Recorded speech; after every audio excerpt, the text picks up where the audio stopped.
గురుగారు, ఇక పెద్దలకి నమస్కరించేటప్పుడు వారి పాదాలను స్పృశించకూడదా? తాకరాదు. పొరపాటుగా కూడా ఎవరు కూడా ఎదుటివారి పాదములను స్పృశించరాదు. పలు సందర్భాలలో నేటి కాలంలో గమనించే అంశం ఏమిటి అంటే, మనకంటే మహానుభావులు పెద్దవారు అని మన మనసుకు తోచిన వారు కనపడగానే శిరస్సు వంచి పాదాభివందనం చేస్తున్నాం. దోషం లేదు. కానీ ఎదుటి వారిని స్పృశించరాదు. వారు ఎక్కడ నిలుచున్నారో ఆ భూమిని తాకాలి.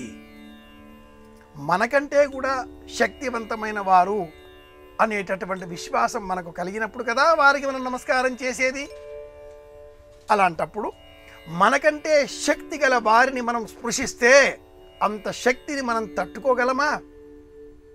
విద్యుత్తు తీగలో విద్యుత్తు ప్రసరించేటటువంటి సమయంలో ఆ విద్యుత్తు తీగను తాకితే ఎలాంటి ఇబ్బంది కలుగుతుందో జపం చేసేటటువంటి వారు, నియమపూర్వకమైన జీవితాన్ని గడిపేటటువంటి వారు, సంప్రదాయం సంస్కృతి సభ్యత పాటించేటటువంటి వారు, పీఠాధిపతులు, నియమ నిష్ఠాగరిష్ఠులు అలాంటి వారిని స్పృశించరాదు.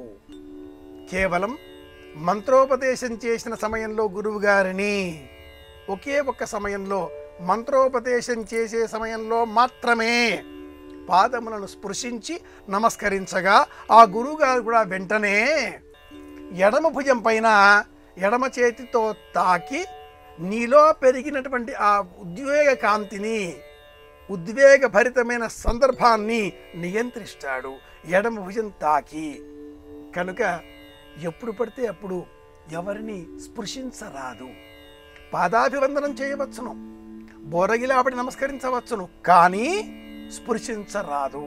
ఇది శాస్త్ర ప్రమాణం.